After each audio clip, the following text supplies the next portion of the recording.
The compromise did not begin with a blinking terminal. It did not begin with an alert, or a callback, or a command and control request hitting a firewall log. It began earlier. It began on the day the process became normal enough to obey. Not because the developer was careless, not because they ignored something obvious. It began because every request still belonged to the grammar of remote software work. Join the call, open the repository, install the dependencies, run the application, share your screen. The trap was not that one request looked insane. The trap was that none of them had to. The exact day was not the day the malware ran. It was the day the interview became trusted. This is The Fake Interview. Episode 8. The Day It Became Access. By the time code appears on the screen, the real work is already done. We tend to focus on the payload, the malicious script or the hidden binary, because it is easy to touch. It has a cryptographic hash. You can upload it to a sandbox and look at it. You can extract strings. You can trace network calls. You can name the file, tag the sample, and put it into a report. That feels like the beginning. It usually is not. A piece of malware is just dead weight until someone gives it permission to run. The recruiter message is not malware, but it changes your morning. The fake company profile is not malware, but it makes you drop your guard. A broken video call or a glitchy interview portal is not malware, but it creates friction. It makes you feel a tactical pressure to solve the problem and keep the meeting moving forward. The repository is not just code. It is the moment the conversation becomes a local event on your hardware. The whole campaign runs on weak signals. A clean website, a polished LinkedIn profile, a plausible role with a good salary, a mutual connection who accepted a random invite 3 months ago, a half-working startup project with an open GitHub organization, a repository with a README file, dependency trees, and recent commits. None of this proves a company is real. It is just enough to keep you moving toward the code. That is the part people underestimate. The fake interview does not need to look perfect. In some cases, perfect would make it worse. Real startups are messy. Real hiring loops are messy. Real technical interviews are full of broken links, calendar confusion, bad documentation, missing environment variables, weird test repos, and founders who think, just run it locally, is a complete setup guide. A broken thing does not automatically feel hostile to a developer. It often feels familiar. The video call does not load, so you try another browser. The portal throws an error, so you refresh. The README is incomplete, so you infer the missing step. The dependency install fails, so you check the package version. The demo is half built, so you start debugging it for them, because that is what software work trains you to do. The attacker does not need the victim to be stupid. The attacker needs the victim to behave like someone who has worked with enough messy startups to know that weird does not always mean hostile. They rely on your ability to troubleshoot, bypass friction, and make things work under pressure. They rely on the part of the engineer that sees a broken setup and thinks, I can fix that. In modern software engineering, a broken configuration is not an attack indicator. It is just a Tuesday. That is why the approach works. It does not fight the developer's instincts. It borrows them. The campaign turns professionalism into motion. It uses politeness. It uses momentum. It uses the silent pressure of an interview slot where someone is waiting on the other side of a call and the candidate does not want to look difficult. By the time the code appears, the attacker has already won something more important than a footprint. They have won cooperation. The campaign worked because each step made the next step easier. The recruiter made the company feel plausible. The company made the call feel normal. The call made the repository feel expected. The repository made local execution feel like part of the interview. That is the chain. Not one impossible leap. Not one giant red flag. Just a sequence of small permissions, each one made easier by the one before it. The earlier episodes of this season focused on the raw mechanics. We looked at how the repository hides the payload, turning a routine code review into an active loading routine. We looked at why the workstation matters after execution, moving the timeline from simple data theft to live environmental monitoring. We looked at the Google Mirror, demonstrating that an attacker inside your session does not need to break cryptography if they can just sit in the middle of the wire. But none of that works in a vacuum. The repository cannot execute if the developer refuses to clone it. The workstation cannot be observed if the code is never run. The identity path cannot be mirrored if the user does not try to log in. The entire system is built out of small, ordinary concessions. A message gets answered. A call gets scheduled. A profile gets checked. A repo gets opened. A command gets pasted. A dependency gets installed. A screen gets shared. A browser session gets used. A login gets attempted. None of those steps has to feel like a breach. That is why the chain works. Each step carries the social proof of the previous step. You already replied, so the company is no longer random. You already joined the call, so the repo is no longer random. You already cloned the repo, so running the setup script feels like the next reasonable step. The attack is not only technical, it is procedural. It turns the interview process into a loader. A loader does not need to look dramatic. It just needs to pass control to the next stage. That is what the fake interview does.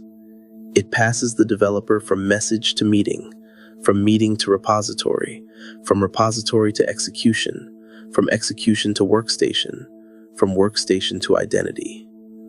The handoff is the attack surface.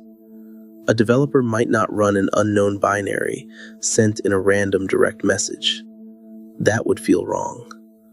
But they might run an install command from a repository attached to a scheduled technical interview. That feels different. Same machine, same risk, different story wrapped around it. Malware was the mechanism. Cooperation was the delivery layer. The real mistake was not opening a strange file. The real mistake was letting strange work inherit real trust. Malware analysis relies on isolation. We put code into a clean sandbox because we want to see what it does in an environment with no variables, no history, and no stakes. That is how analysis should work. You strip away noise. You control the environment. You record the behavior. You learn what the sample tries to do when it wakes up. But the clean sandbox is a defensive illusion. It is useful for the analyst. It is not what the operator wants. The operator running a fake interview campaign does not want an empty sandbox. They want the machine with friction in it. They want the real machine because that is where the work already happens. A fresh virtual machine has no value to a threat actor looking for structural access. It has no old projects, no saved sessions, no SSH config, no browser history, no package tokens, no cloud console tabs, no wallet extensions, no half-finished work from yesterday, no accumulated mistakes. The real machine has all of that. The real machine contains the accumulated weight of an engineer's professional authority. It contains active browser sessions with persistent cookies, real source control access linked to corporate code bases, real SSH keys authorized against production servers, package manager tokens with publishing rights, active password manager states unlocked during the morning routine, real Web3 wallet extensions holding actual assets. It contains cloud console cookies, chat history, team channels, local API keys, and personal recovery paths.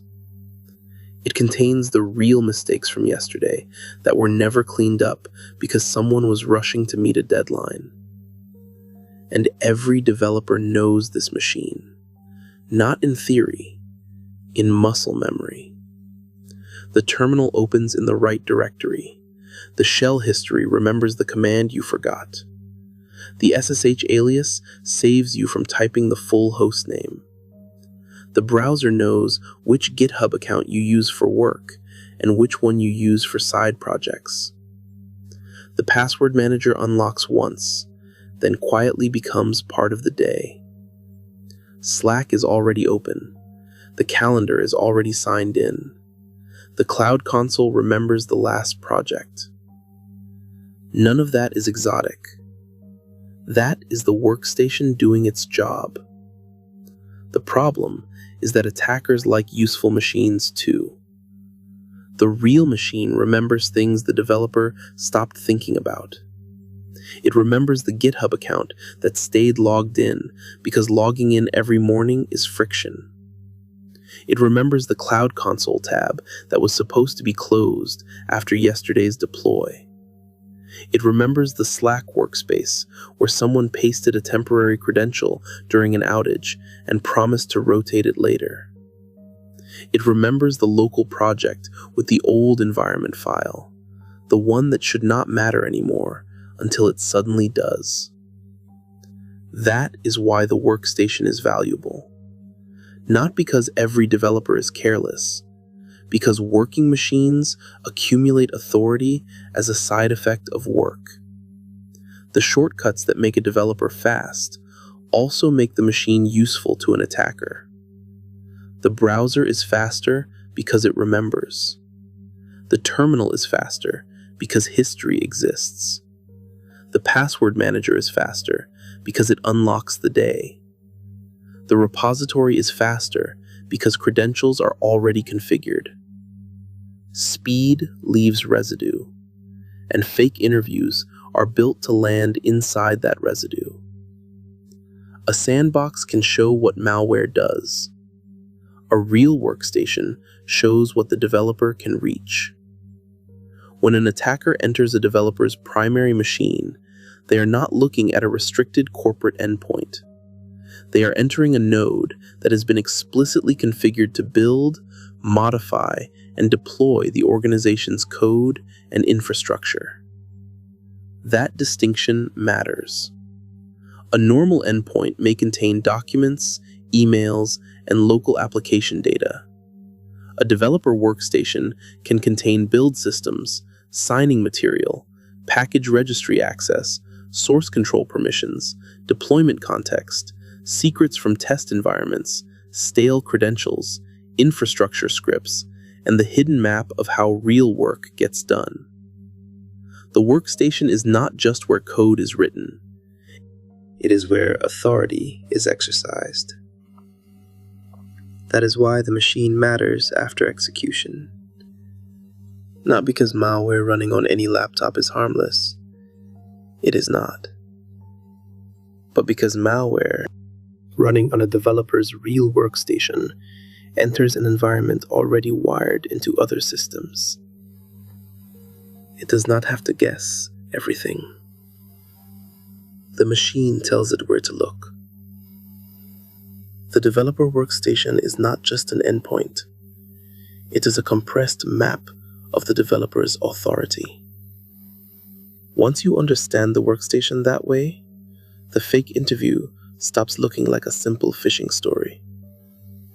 It starts looking like access path engineering.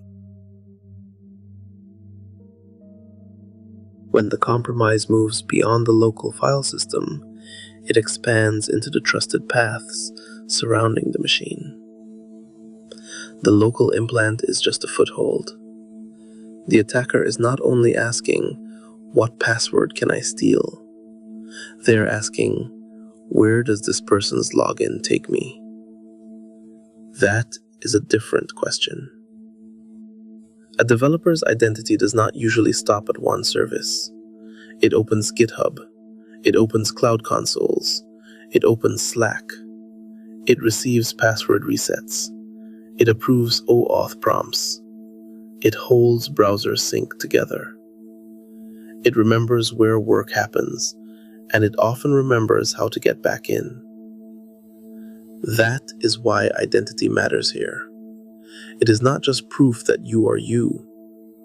It is a routing table for everything your work already trusts. A browser session can be more useful than a password.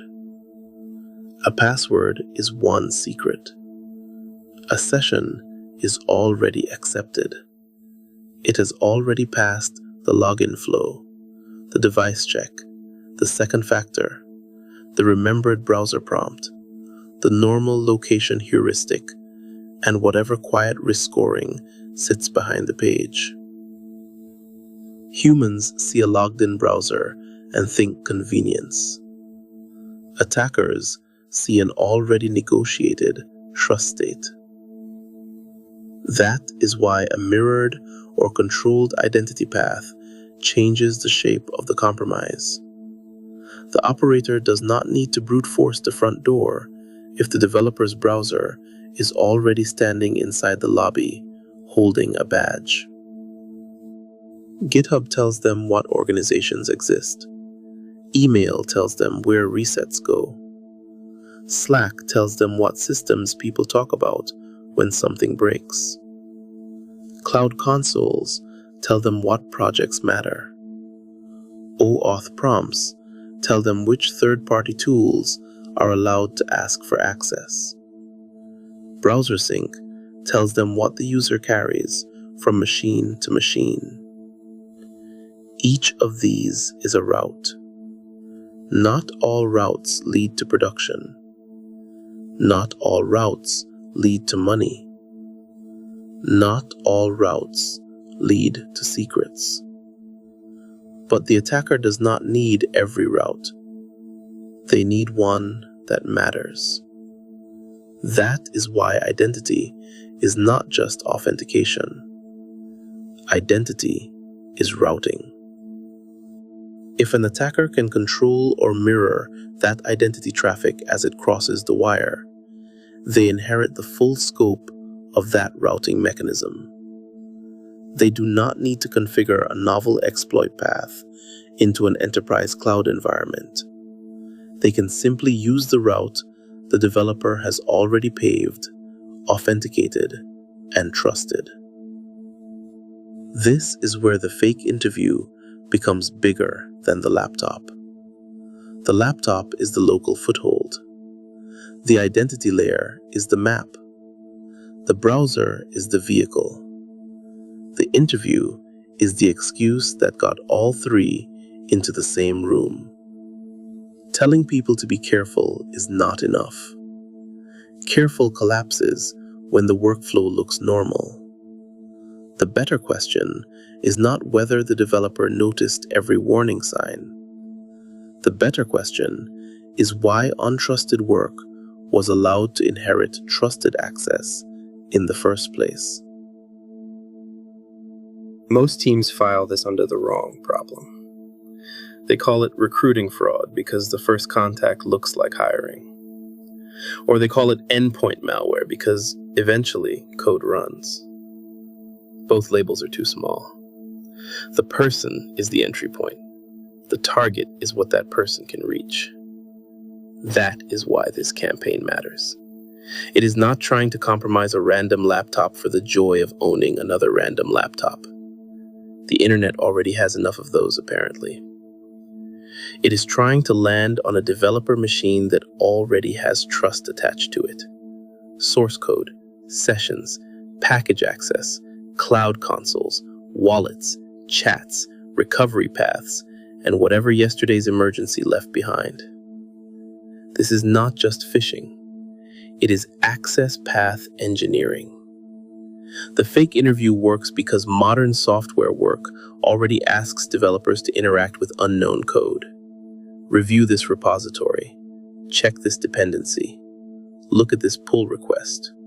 Run this prototype. Test this integration. Join this call and debug it live. None of that is strange on its own. That is the problem. Developer relations teams look at community submissions. Recruiting teams send take-home projects. Engineering leads review contractor code. Founders ask candidates to walk through a prototype.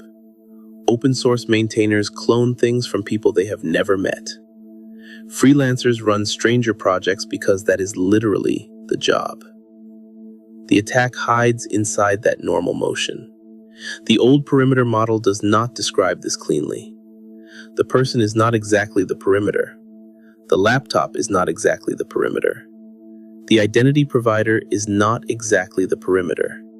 The source control account is not exactly the perimeter either. The root is the perimeter. That is the ugly part. Access now moves through sessions, repositories, package managers, browser profiles, identity providers, chat systems, wallets, CI workflows, cloud roles, and half-documented exceptions that were created during real work because something needed to ship. Fake interviews take advantage of that route. They do not need to break every system. They need to enter one place where those systems already meet. Hiring is part of the attack surface now. Annoying, yes. Also true. The important part is this. A fake interview does not just compromise the candidate's laptop. It compromises the trust graph behind that laptop. One developer can carry access to source code, package publishing, cloud infrastructure, internal chat, wallet material, customer systems, and recovery channels. The machine is local. The authority is not. That is the part the campaign abuses. It does not need to break into the whole organization from the outside. It can ask one person to run one project in the wrong place, then follow the access already attached to that person. So if the incident response question is only, did the endpoint detect malware? The question is too small. If the hiring question is only, was the recruiter fake? The question is too small. The better question is, what trusted routes did this interaction touch? That question gets closer to the real blast radius. So the rule is simple. Do not let stranger work inherit trusted access. That is the whole thing. Stranger code gets a stranger machine. Stranger interviews get disposable identity. Stranger repositories do not inherit real sessions. Stranger calls do not get your real workstation. Stranger companies do not get your real browser profile. Not because you are paranoid, because this is basic compartmentalization. If the code is malicious, it should wake up inside a room with no keys, no cookies, no wallets, no cloud sessions, no SSH material, and no path back to your actual work. Let it run. Let it scream into the void. Let it discover nothing. Beautiful. Finally, software doing something useful by failing. In practice, this means the interview environment has to be separate from the work environment.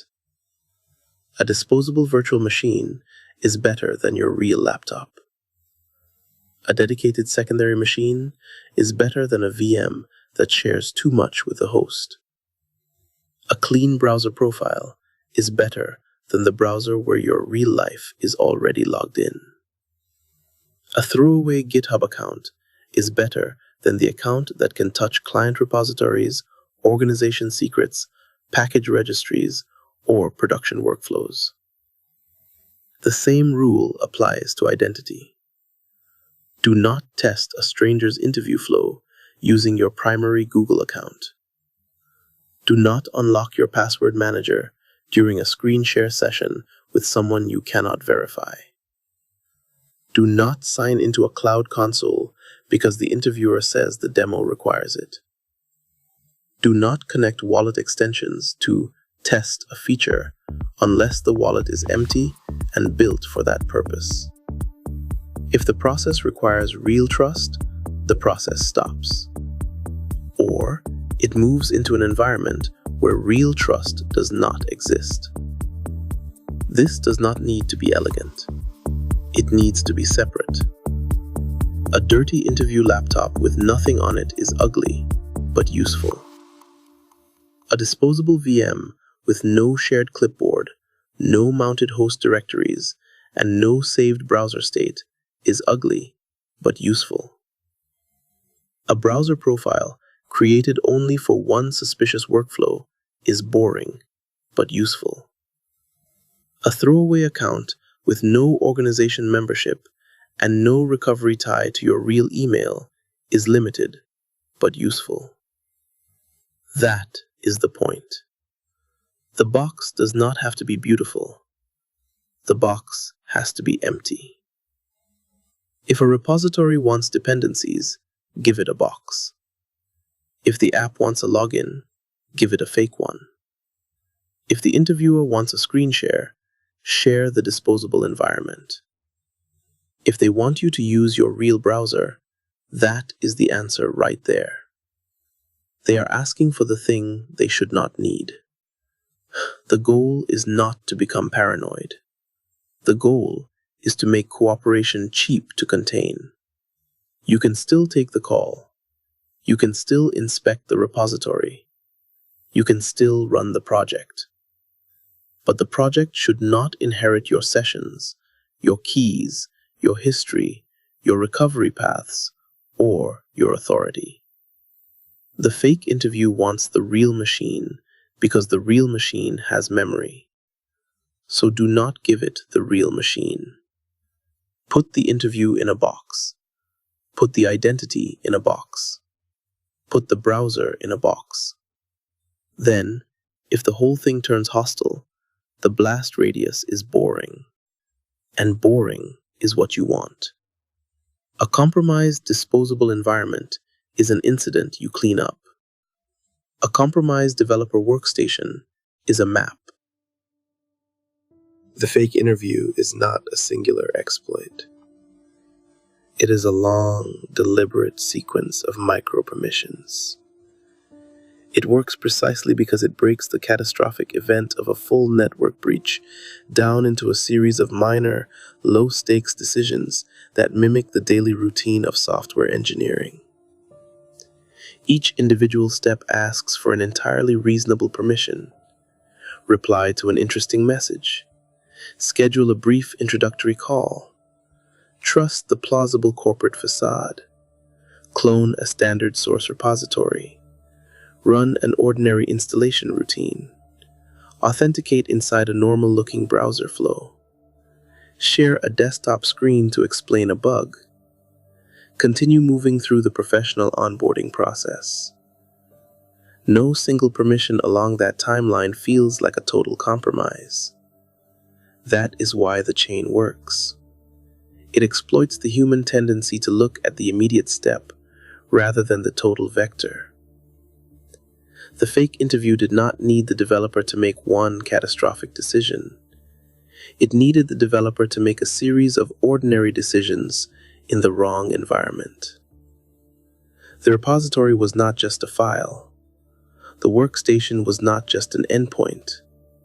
The browser was not just a browser. The interview was not just an interview. The interview was the environment.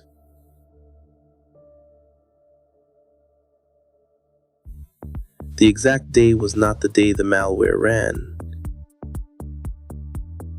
It was the day the process became trusted. This was the fake interview. I'm Val Hacks. Stay skeptical and don't run strangers' code on your real machine. See you next time.